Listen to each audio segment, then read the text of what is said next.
Mind is very simple for me, because if you take away your attention, it just dies.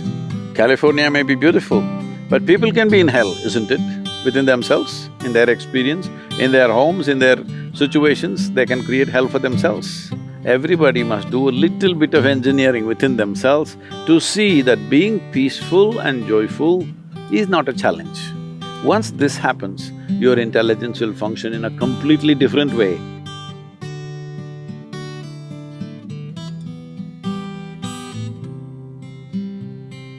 Namaskaram, Aubrey. Hi, Sadhguru. Thank you for sitting down here.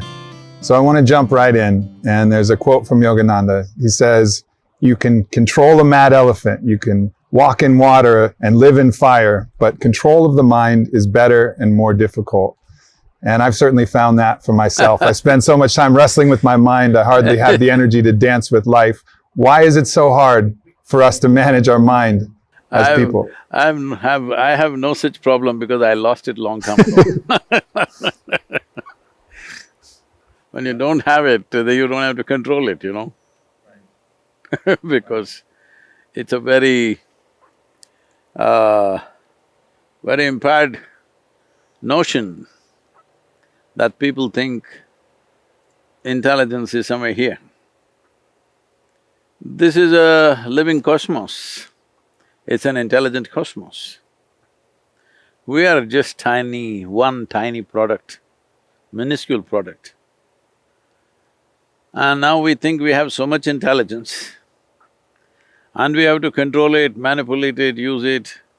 I have no such issues, I gave it up long time ago. So, mad elephant I wouldn't want to control because I've seen them, what they can do.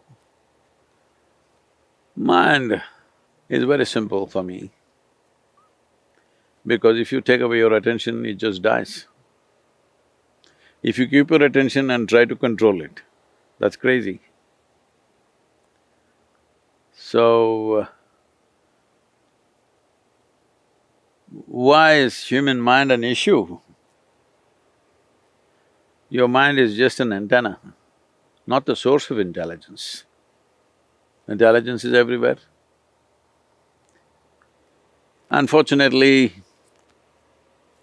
people who are deprived of basic ease in their life have described the source of creation, or they say God is peace. Those who are deprived of love in their life, they say God is love. Those who have fallen in their lives, they say God is compassion. But if you're none of these, but you understand the idea of God has entered human mind only because before you and me came, there was so much creation. We know we didn't make it. So, when we cannot figure who made all this, somebody makes up a simple story, there is one big man sitting up there who makes all this. Well, today women are arguing, why can't it be a woman? This argument is going on everywhere, different things. I must tell you this. In some of the southern churches, these arguments going on. Why can't God be a woman? As you know, a couple of elections ago you tried to settle it. You know what happened? Last election, why couple? And there are arguments like this. You heard of Idi Amin, the Uganda man? Idi Amin declared God is black. I also agree with him. Because if a white man can have a white God, why can't a black man have a black God? What's the problem? But you know, white people, black people, they have not seen God, because only messengers and sons came to these parts of the world. In India, we know God is brown because Indians believe God landed in India himself, not his son, not his messenger, himself, 9 times. 9 times he came to India. So Indians, especially Indians who are living outside the country, are very proud of this. God came to our land himself 9 times. So I keep reminding them that is because God wouldn't trust anybody with Indians. He wanted to do the job hands-on. So he himself came 9 times and failed. Failure is obvious. 9 or 10 times you can debate, but failure is obvious. What I'm saying is, the idea of God or a certain source which could be in some human form or animal form or whatever has essentially come because you've not paid attention to the creation. The idea has come only because you have no explanation for the creation. But if you pay enough attention, we don't know God loves you or not, we don't know whether God is peaceful or not, we don't know whether God is compassionate or not. But if you pay attention to this flower or this leaf or a blade of grass, you can see whoever created this is brilliant. Simply no question. Everywhere you see, every atom you see, it's intelligence, intelligence, intelligence. But nobody said God is intelligence. That's the biggest mistake we've made. We said all kinds of things, whatever we need. We say God is wealth if you are poor. If you are hungry, you say God is food. If you have backache, you'll say God is health. Everybody, whatever they're deprived of, they will make it into that. Leave all these things, just take one piece of creation, take an ant and pay attention to him. You will see it's a most brilliant creation. But we never said God is intelligence. So, this is a living intelligence, everything here, this very cosmos. In this, where do I think I'm intelligent? If you find access to the intelligence there is, you can function in a phenomenal way. But within this bone box, if you think everything that needs to be there is in this, then all you will do is suffer your intelligence. Now you think a mad elephant is easier to handle than your mind, so you must be madder than the mad elephant? I don't know who said that, but for me, my body, my mind is never a problem. It always cooperates, because that's what it's supposed to do. My body and my mind should take instructions from me, only then it's a useful instrument. If it start doing its own things, then it's a nuisance. And this is what is happening to most people, that their mind is the biggest nuisance in the world. They would be better off without a brain. Yes. If you remove half the brain, everybody is going about struggling to be peaceful. You take away half their brain, they will sit here peacefully, very peacefully. So is that the goal I'm asking? There is a possibility, that is, if you do not harness that possibility, it becomes a major problem. And you don't know how to harness it because you do not know whether it's a horse or an elephant or a cow or a deer. When you do not know the nature of something, how do you deal with it? Suppose, right now here there's a cup sitting here. In my mind, I think this cup is 3 feet in diameter. Now I will try to lift it like this. How much ever I do, this cup will not come in my hands. Now I think this cup is a serious problem, because first of all, I have no perception what the cup is. Right now, that's all the human problem is. They have no understanding of what their mind is. They're trying to analyze the content. Content is what you picked up, isn't it? Content is what you picked up in terms of life's experiences. This content is of no use. You can distance yourself from it very effortlessly. The problem is the nature of the mind. How does it function? What is the basis of its existence? If you do not comprehend the nature of the mind, well, it feels like a mad elephant, why not? And you believe you can handle a mad elephant? Then you've not seen one, I've seen. One, oh, you don't want to be anywhere there. When an elephant goes mad, when it goes amok, oh, you don't want to be there anywhere in 1 kilometer. And most of us don't want to be anywhere near our own minds, because our minds do act like that. And I think one of the great lessons, I heard you talking about it yesterday, is the ability to observe the mind. As you said, if you don't understand the mind, how can you use it as the tool that it is? But the distance that's necessary to actually observe it. Is that what you credit, your ability to let go of the challenging aspects of the mind, the willingness to give some separation and observe your own mind? See, right now I see you are a well-exercised man, all right? You have strength in your arm. Is it a problem? No, Does it punch you once in a while? Hello? not usually. It does, but does it ever punch you, No. your right arm? It doesn't. So it's not a problem. So all this strength is not a problem because it doesn't punch you.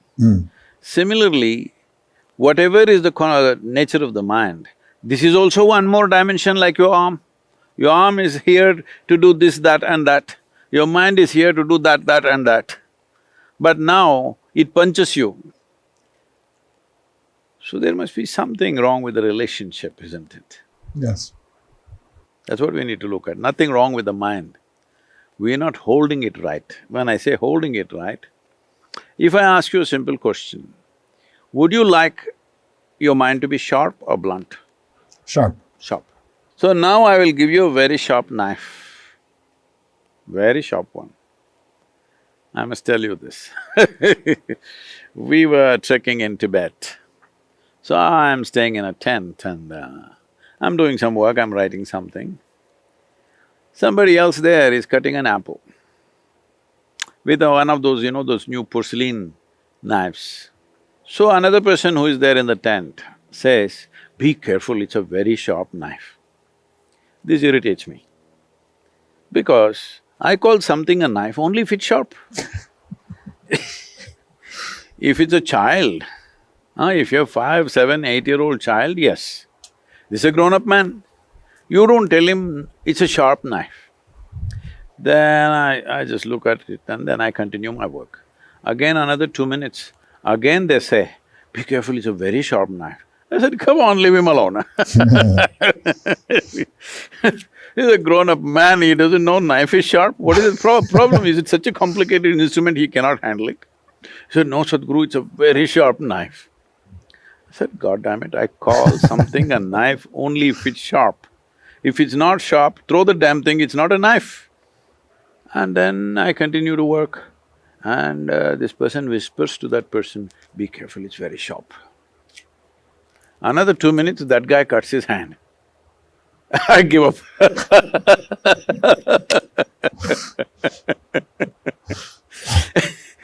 So I'm saying, you want your mind to be sharp.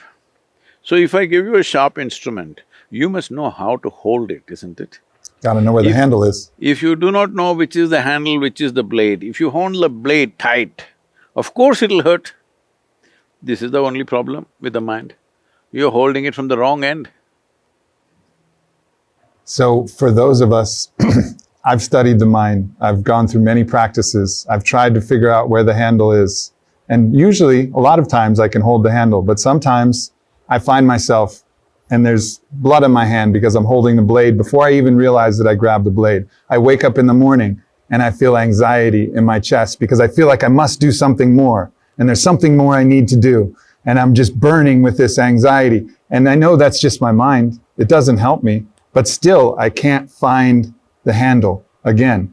What is the advice you give people like me who are trying their best to find the handle of their own mind, but keep finding the blade? They're trying their best through what means? They're using their mind to find their mind. It is like you hire the local crook as a policeman. I think a lot of times it's happened in LA. You hire the local criminal as the police in charge. Oh, you will see, crime will happen smoothly without any problems, Right. isn't it? Right. So that's all that's happening for most people. Crime is happening smoothly to a point where doctors are telling them anxiety is normal. It happens to everybody. I'm also anxious, I'm also popping pills, you also pop pills. Otherwise, they will make, hallucinogenic drugs legal because it helps. See, if you fall asleep, it helps, isn't it? If you get intoxicated, it helps. I'm saying the further advancement of that is, if you fall dead, it helps. That's why they say rest in peace, because they know that guy never rested all his life. So where is the handle? See, we are looking at this with a certain limitation. Right now, there is something called an intellect. That is the thing that you want it to be sharp, because it's a survival instrument. Without your intellect, you cannot survive in this world. An intellect functions only from the data that you receive from the five sense organs of seeing, hearing, smelling, tasting and touching. Beyond that, it cannot function. If I wipe out all your memory right now, even if you have a sharp intellect, still you won't know nothing. You can't do nothing because your intellect is like your computer without data. Suppose no data on your computer, it may be a supercomputer, blank. That is the nature of your intellect. It only functions from its data, but it must be sharp. Now, is it okay? Can we go into this in detail? Yes, please. So in yoga, we look at human mind as 16 parts. But today, considering the time, we'll make it into 4 segments. These are called buddhi, ahankara, manas and chitta. Buddhi means the intellect. Ahankara means identity. Manas means a silo of information. There are 8 different forms of memory here. There is conscious memory, there is unconscious memory, there is articulate memory, there is inarticulate memory, there is genetic memory, there is evolutionary memory, there is elementary memory. Like this, various dimensions of memories are built into us. See, right now, there is evolutionary memory in you that you're a human being. And that's why the body has constructed itself like this.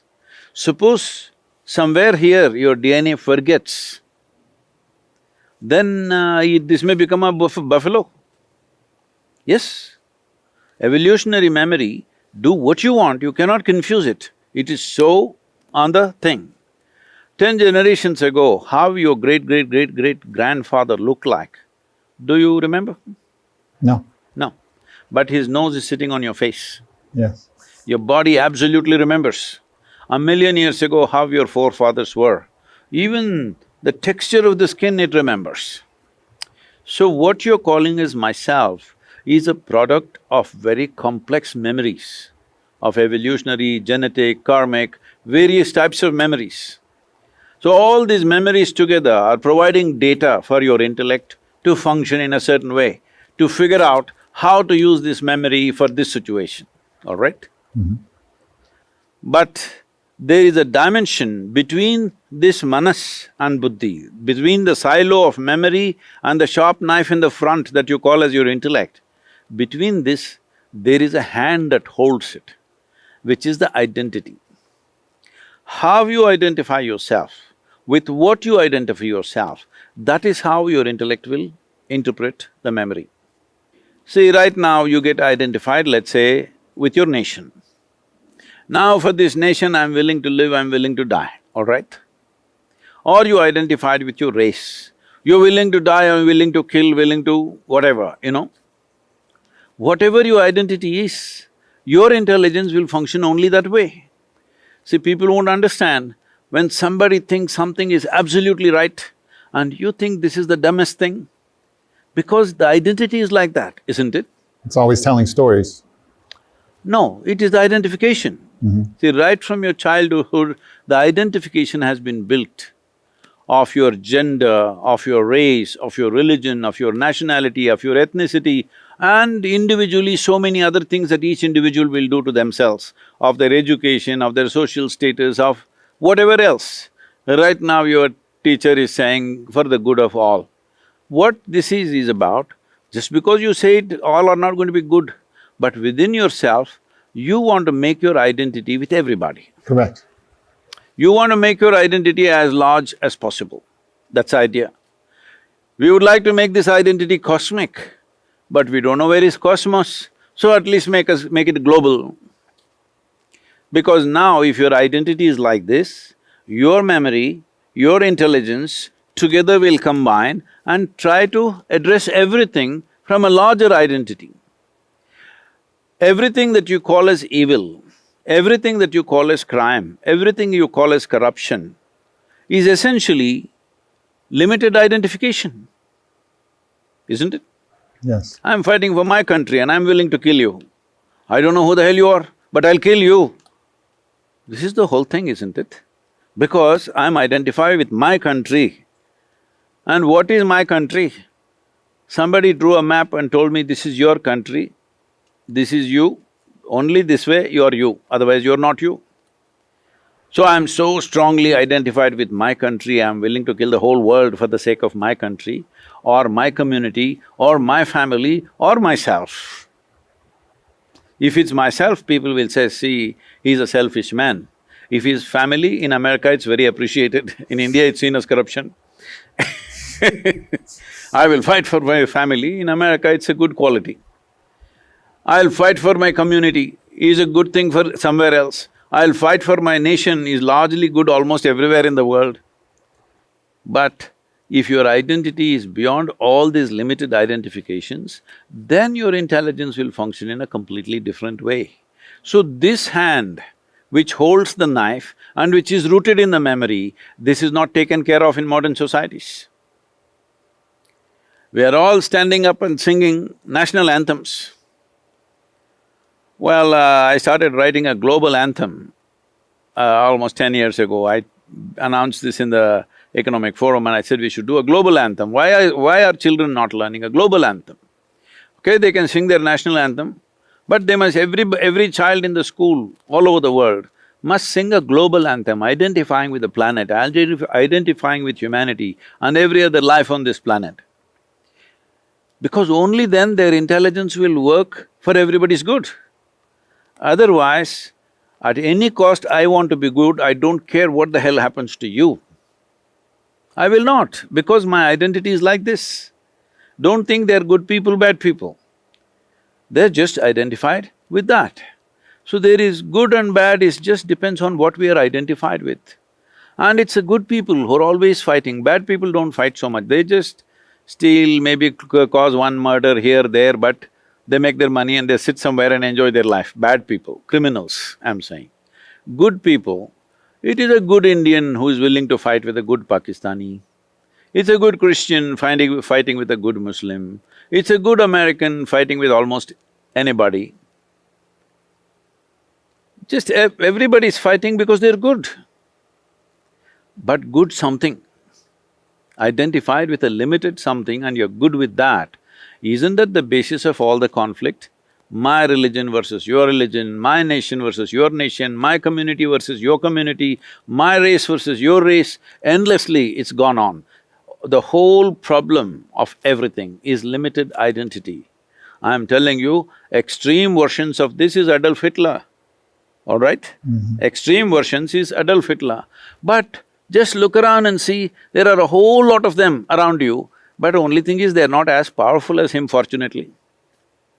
Yes or no? Yes. Limited identity means naturally you are going to do something else to somebody else, because your identification is like that. So in India, as part of the yogic culture, this was the thing in the past, not anymore. 0 to 12 years of age, a child should just eat well, play, sleep well, that's all, no teaching. At 12, education begins. Before he starts his education, because education is seen as a huge empowerment, before he starts education, he must shift his identity to a global or cosmic identity. First thing is aham brahmasmi, that means I'm everything. Not this or that, I'm everything in the universe is me. Without taking that step, without that initiation, there is no education, because education is empowerment. See, today tell me, are educated people causing more damage to this planet or uneducated people causing more damage to this planet? Educated. Educated people, because they're empowered, isn't it? Empowered, but their identifications are limited. They have no identity with other creatures on this planet, so they're just obliterating them altogether. And they don't even think they're doing anything wrong, all right? They don't think they're doing anything wrong because they're doing good things. So that is how identity is, and that's how important it is, and we've just not taken care of that in modern societies. The whole world would be radically different if people were taught that story about their identity from early on. But unfortunately, as you said, we're not taught that story, and many of us have to find it on our own. We have to, through our own spiritual practice, experience that feeling where it is not me in that tree, it is us, and we're both the same, although articulated and expressed and manifested differently. But ultimately, you get to this sense of unicity, this felt sense, and then you can forget it, but at least somewhere you know it. Somewhere I know that we're all the same person living a different life. Somewhere I know that I'm made up of those plants and those animals and this sky and that water and the same thing that feeds the grass. I know it. Sometimes I forget, but at least I know it. So how, if people haven't experienced it for themselves, how can they find that felt sense of unicity, that felt sense of connection to everything? See, definitely in California, you've heard the word yoga. Yoga. The word yoga does not mean twisting and turning and looking like a leftover noodle, you know. Yoga means union. What are you trying to unite? It is not that you're trying to unite anything. It is anyway one. It is only a realization. This is why we use the word realization. Realization is not an achievement. Realization is not some kind of an attainment. Realization is not an invention. Realization is just that something that was always here, you missed it all the time, suddenly you saw it one day. It's like one day you saw you have two hands. How fun is that? And suddenly you have two hands. You realize, but you never saw all your life that you had two hands. So realization is not about going somewhere, it's about seeing what is there. Why is it that we are not seeing? Essentially, simply because people do not know the distinction between what is their psychological drama and what is the existential reality. See, your psychological reality is something that you're cooking up all the time. Existentially, what is there is there. When you do not know the distinction, what are you making up in your mind and what is the reality? When you start enjoying or suffering your psychological reality, then the trouble begins, because now you start a drama and you forget it's a drama. Now you become so much a part of the drama, you suffer in the drama, you do this, you do that, you cry, you laugh.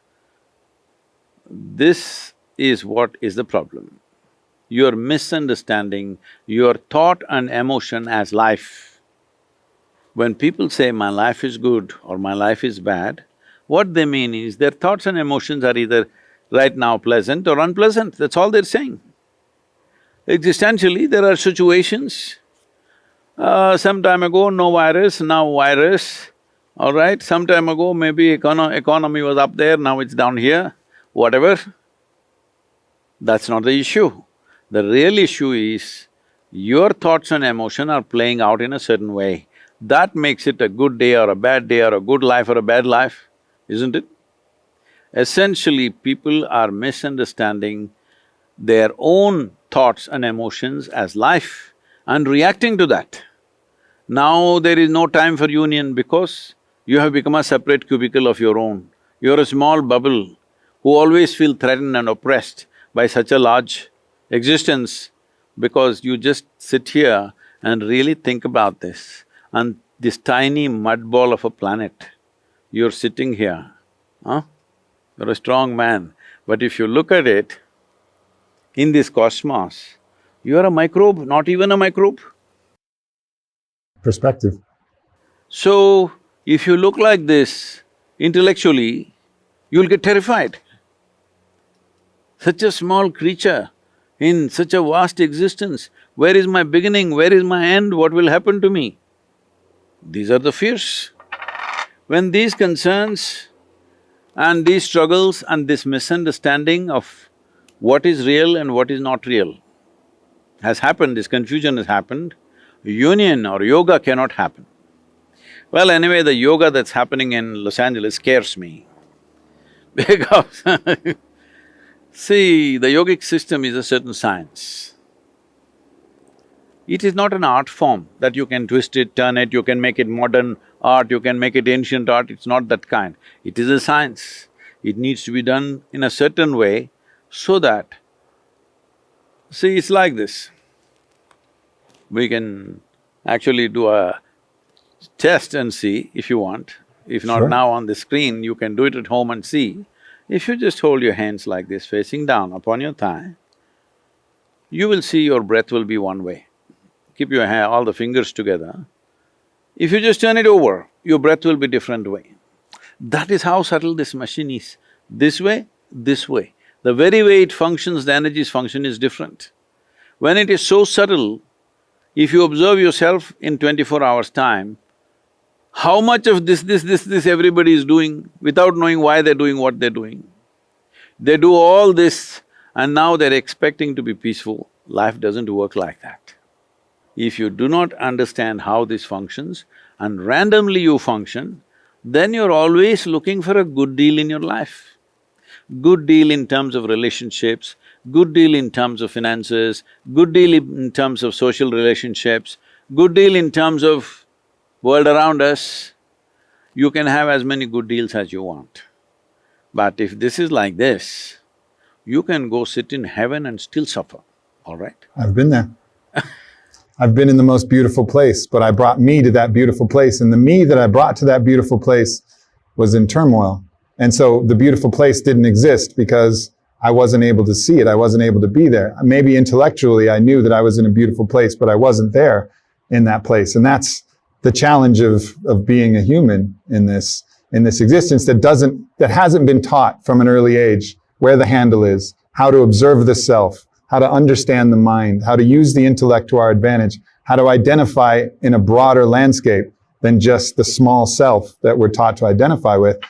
But I understand and I have, certain compassion for people like myself who find themselves in that situation, absolutely. But what I want to ask from there is the sense of preference, the thing that this feels good, this weather feels good, this type of relationship feels good, making money feels better than poverty. You have a desire, something that you're craving, and then you'll have a fear, something that you're avoiding. And that seems to be a prison, the prison of preference. How do you, even if you're identifying broader than yourself, you still feel the things, it still feels hot or cold, you still feel love or not, you still have money or don't have money. How, when you're caught in that preference, the strong preference, how do you free yourself from the fear and the craving? That's why yesterday I was telling you, say, I'm always stoned. You must be always stoned, not with the stuff that's available in the marketplace. Well, this is the biggest chemical factory. If you take charge of this, you will create the right kind of chemistry. If you had a choice how to be, either blissful or miserable, what's your choice for yourself? Blissful. Blissful. What you want for your neighbor may be debatable sometimes, all right? What you want for yourself is very clear. You want to be blissful. Why such a simple thing is happening, not happening? Well, I'm saying a simple thing because all human experience is generated from within. It doesn't come from outside, we know this, right?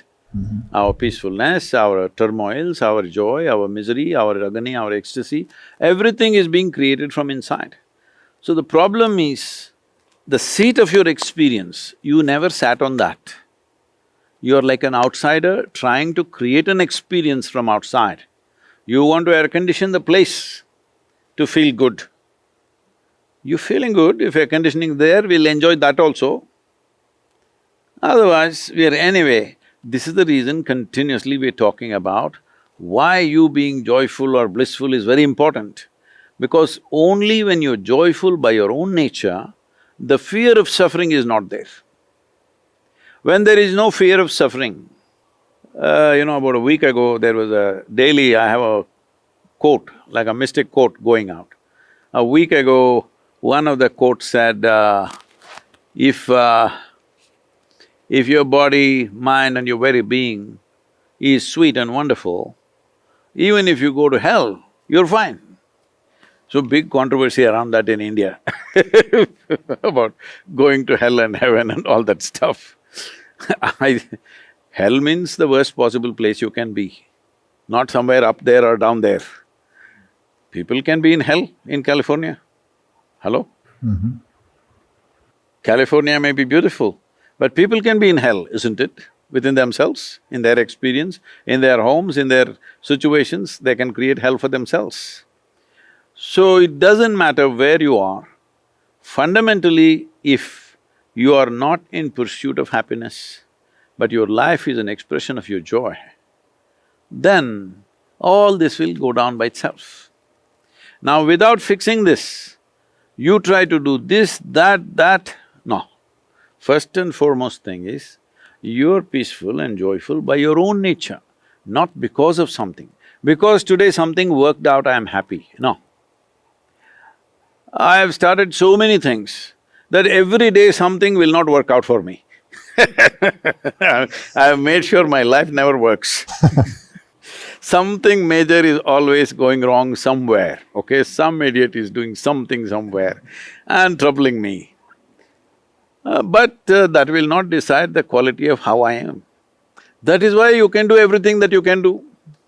People say around me, Sadhguru, so many big projects, suppose it fails, what to do? I said, if it fails, what to do? We'll die blissful failures. If it succeeds, other people will benefit. That's all. Anyway, I will die blissfully. If we do it well and it succeeds, immense benefit will happen to people. If you fail, well, it didn't work. Anyway, it had not worked even before. But when it doesn't make a difference to you, what is success, what is failure for you? So the most important thing is this. First and foremost, everybody must do a little bit of engineering within themselves to see that being peaceful and joyful is not a challenge. Once this happens, your intelligence will function in a completely different way, because right now it's in a survival mode, always fearful, if what will happen, what will happen. What will happen means what? Will I suffer? That's a question, isn't it? Once there's an assurance, whatever happens, this is how I will be. Other things are very simple. Yeah. When you find that, and I haven't found it, so I don't know, but I've tasted it, but when you find that sense, that ability to control your internal environment rather than letting… No, not to control, to liberate. To liberate. Yeah, good correction. How can you control this? Right, right. To generate your own emotions through your inner knowing of self, inner expression of self. We'll go back to that thing that you said, a mad elephant. See, even somebody, let's say somebody's gone mentally in a certain state, you call them mad. When you call them mad, another expression for that is also he's lost his mind. Yeah. If you lost your mind, for example, can I take you as an example? Of course. I can take myself because it's a more appropriate example. But suppose you lost your mind. How can you go mad if you don't have a mind? Right. It could be a good place. Yeah. If you consciously lost your mind, it's the best thing you can do. Yeah, surrendered it. Where I was originally going is when you have that sense of joy that you can bring forward from your own self, is it difficult to generate the motivation to go out and change your reality, change the reality for other people because you're so content in the self? And is it then love for others that is the motivating factor? Is that ultimately what drives even you with all of your projects that help people? Because you're content either way. So you're not doing it for yourself. So what's the motivation? What is it that drives you? And what is it that drives anybody that's found that joy within themselves? See, on a given day, let's say today morning or tomorrow morning, we'll take it. Tomorrow morning, you're feeling very depressed. Suppose, You should not. I'm just saying. Suppose tomorrow morning you're feeling very depressed. Are you willing to go out and do a lot of things? I don't want to. You don't want to do anything. Tomorrow morning you woke up, you are in an unusual state of joy. You're willing to do anything, isn't it? Yes, indeed. If I ask you to bend backwards and get me that rock, you will do that. Yep. Because you're joyful, it doesn't matter, isn't it? When you're unhappy, oof, how difficult it is to make you do anything. When So you're true. joyful, you will run and do everything, isn't it? So true.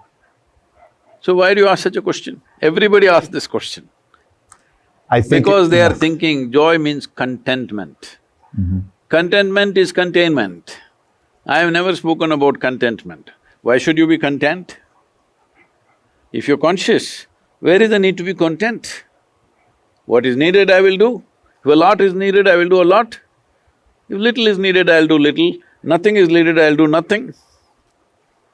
I think people correlate the state of being with non-doing, but that's the false The correlation. problem is too much vocabulary. Contentment, joy, ecstasy, this, you know. Not like that. From compulsiveness to consciousness, that's all. Right now, mind is in a compulsive state. In a compulsive reaction state. If it becomes a conscious response, it's over. Just little engineering. You must do in engineering, I'm telling you. I'm into it, I'm into it.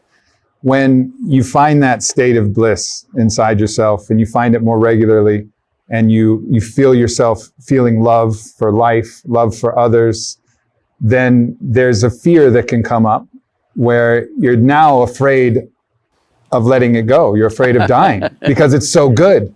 Everything feels so good. You enjoy life so much that there's a fear of dying. Believe me, when you feel very good, you're just ready to die, actually. When you feel really blissed out, you're just ready to die. Doesn't matter what age you are, where you are. I always keep telling people around me, what do you think, when should I die? Should I die on a mountain or the ocean or here or there? Where should I do? Sadhguru, why don't talk like this, Sadhguru? I say, why can't I plan my… When I see some place that's really good, I say, this is a good place to die. He'll say, Sadhguru, why are you saying this? What's happening? Is your health okay? God damn it, everything is okay. I'm just thinking when to die, where to die. Because everything is so good, it's time to go. When it's bad, time to strive, isn't it? When everything is wonderful, it's like when the fruit is ripe, it'll fall. You don't have to think.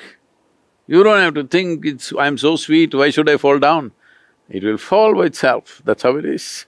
Yeah, that's very true. The Lakota have a saying, today is a good day to die.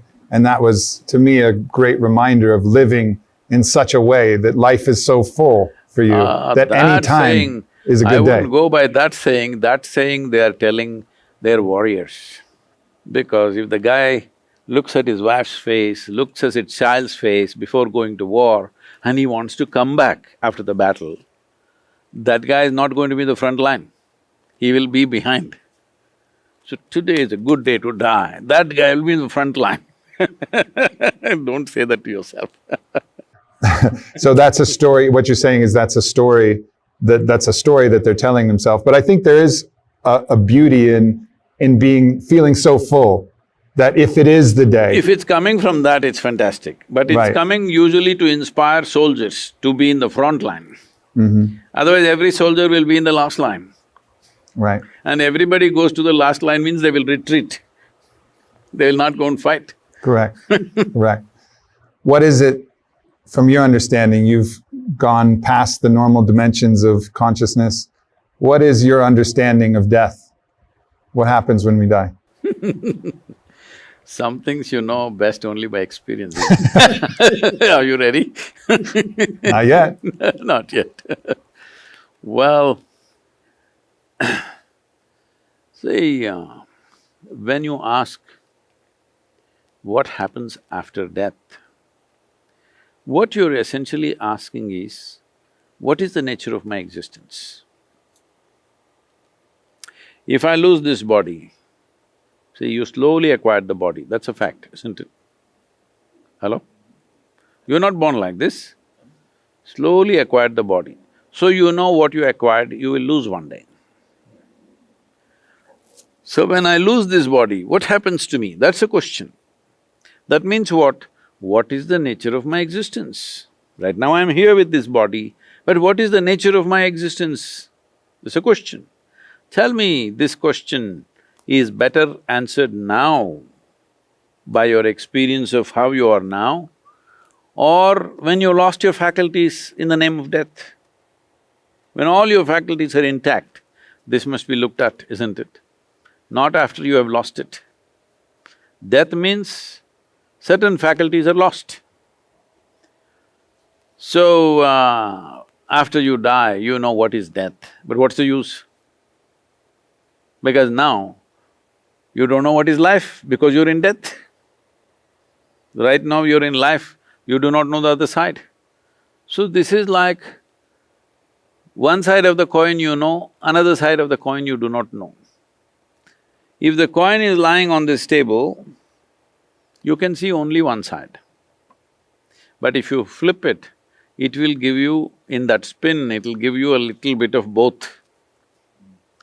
And that we can do for you, we can spin you a little bit so that you have a taste of both going with you. Life and death in one breath. It's like that. Actually, in the month of February, we published a book called Death, titled as Death, the Inside Story. And the bottom line was, a book for only those who shall die. You in the list? I am. But the problem is, most people think they're immortal, that's their problem. That is the worst problem in the world. People are going about as if they're here forever. What is the meaning of unlimited wealth? For a person with limited time, I'm asking. Well, they get to think of themselves as better than other people. Suppose all the other people disappear, what do you do? So the only joy is that others are doing worse than you. Yes, I think that is a perversion, that's not a joy. true. See, right now, I had a good meal. You've been hungry for 5 days and I feel really good. Compared to this guy, I'm really nice. This is sickness, this is not happiness, Agreed. isn't it? Yeah. So, that kind of things have been trained right from very early age, that you enjoy what other people do not have. For this you will pay a very, very big price. You will pay a big price. Most people who are in that condition, they do not know one moment of joy in their life, one moment of ease in their life, not even joy. They're only thinking hee, hoo, they laugh looking at other things. When they see that they have succeeded, they have accumulated something, they will laugh. Some pleasure is there, no joy. They don't know what is joy. They have some pleasures, they can buy pleasures. You can't buy joy, you can buy pleasures. Pleasure is only a shadow of joy. So, instead of meeting me, you met my shadow.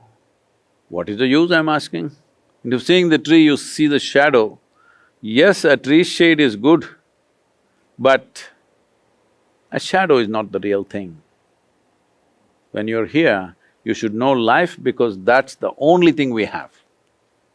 The only thing you have is life. Everything else is your imagination.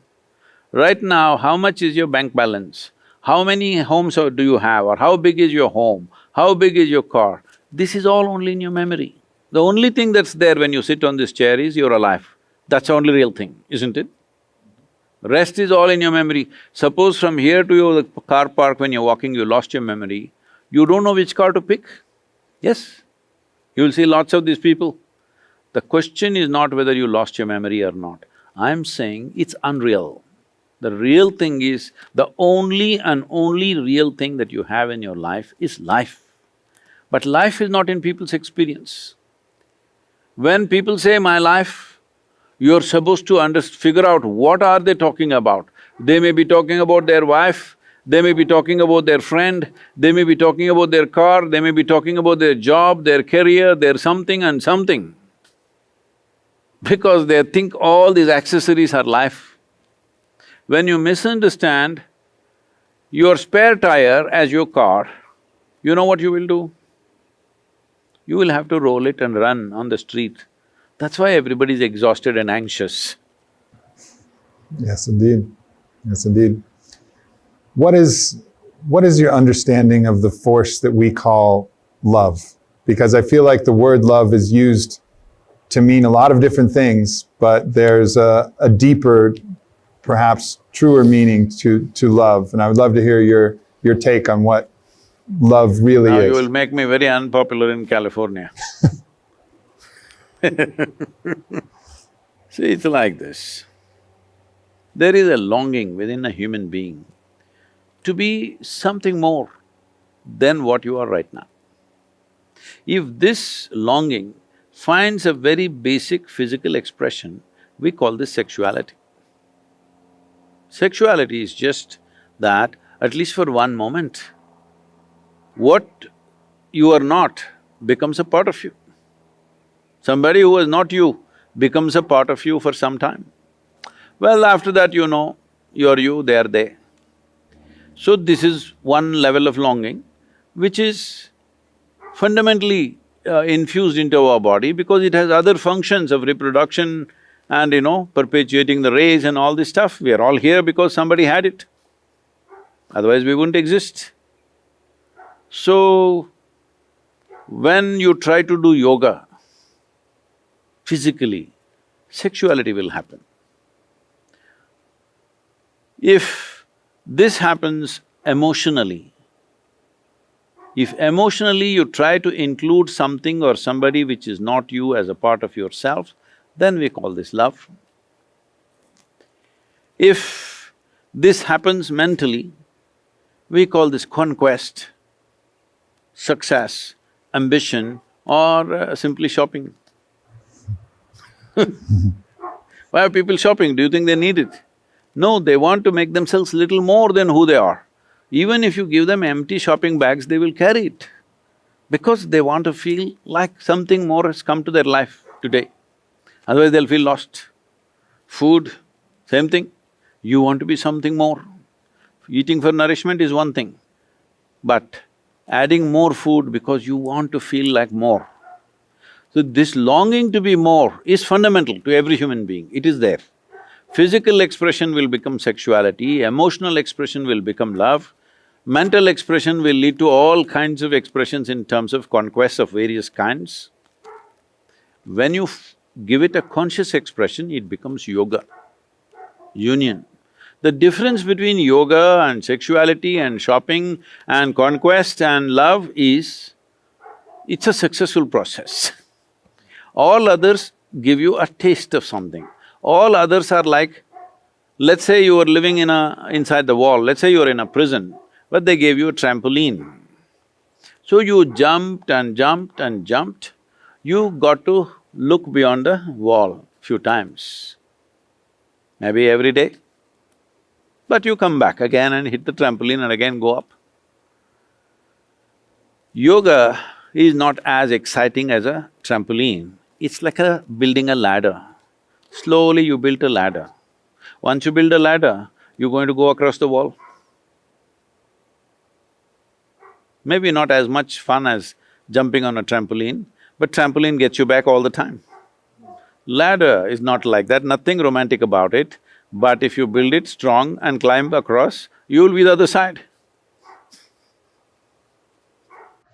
When you talk about the union that you're looking to build, is the union, the yoga, is it union with your universal self? Is it union with God? Is it union with everything? What is the union that is the purpose? So you use three words, for all of which there is too many assumptions.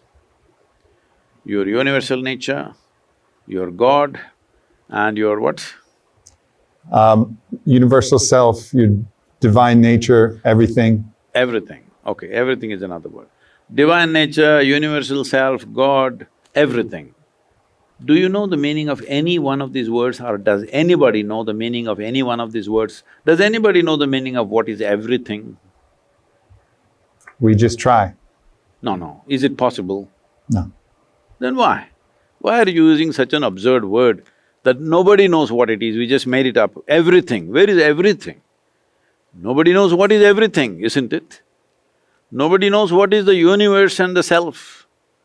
Well, nobody knows what is God also, but everybody talks about it.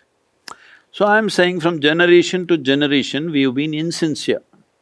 This is the first and most fundamental thing that every human being has to do is, what I know, I know. What I do not know, I do not know. Cutting out all this vocabulary from our mind, everything that we do not know. We know there is a tree. Is tree God's creation or not? You don't know. You know it comes from the earth. Did you make the earth? No. Who made the earth? She made it, he made it, you made it? No. Who made it? No. You don't know. If you come to this one thing that I do not know, genuinely, experientially, not intellectually, if you realize I do not know, realization is just one moment. I do not know is the most tremendous thing in your life, because when you see I do not know, the longing to know, the seeking to know and the possibility of knowing becomes real. Otherwise, I know is a wall that you cannot cross. So the entire yogic system always identifies not with our knowledge, but with our ignorance. Because our knowledge we understand, how much ever we know, it is a tiny minuscule. It is a microscopic nonsense in this existence, what we know. But what I do not know is a boundless possibility. So when I become identified with what I do not know, I become a boundless possibility. If I get identified with what little I carry in my head, then I become that small. And from that small, I'm trying to enlarge myself like an amoeba. All the best. Yeah, that's why it's sometimes referred to as the mystery. And then maybe that's a better word for the divine, the mystery. All right, you can use words, but I would say, if you obliterate all the words, it's best, because words give you a sense of that you know it. It's important within yourself. Well, when I talk to somebody, I may call this a tree. But if I simply sit here in the garden, I won't call it a tree. I will simply give my attention and my consciousness to it, so I experience it the way it is. The tree does not think it's a tree. It's a life like you. It does its own things. There is no experience of that. See, this happened to me, I must tell you this. I was studying English language in college. My English teacher came, a lady. Till then we were learning all English poems, English poets and literature. First time we are being introduced to an American poet, and that is I'm sorry, Robert Frost, here somewhere close by. So she introduced Robert Frost as a very wonderful poet, this, and then she started reading the poem. Woods are lovely, deep and dark. I said, stop. She said, why? I said, a man who calls a tree a wood, I'm not going to listen to that guy. She said, no, Robert Frost is a fantastic poet, this. I said, I don't care who he is, but a man who calls a tree a wood, I am not going to listen to that guy. I didn't let her teach. After 27, 28 years, I was doing a program in Mysore city and she came to my program. Then she came and hugged me and said, now I understand why you would not let me teach Robert Frost. But it's become common for people to call a tree a wood. This is like if a tiger looks at you and says, breakfast is sitting on the chair. Hello? That's how he would think, isn't it? If I am a tiger, No, no, no, I'm sorry, I'm doing these two things together, tiger and woods together, this is a wrong thing. I am a lion. If I am a lion, I would look at you and think, good breakfast. I'm saying it's all right for him, he is at that level of existence. But it's not all right for you to look at a living tree and think it's wood, isn't it? Yeah. It's reducing it to a function rather than Yes. the essence of what it really is. You're not recognizing it as a life. Yeah. Yeah. Well, I appreciate you sitting down to share this wisdom with all of us. It's a lot to comprehend, and just so much gratitude for everything that you've accumulated in your life that you've been able to share with so many people. So thank you.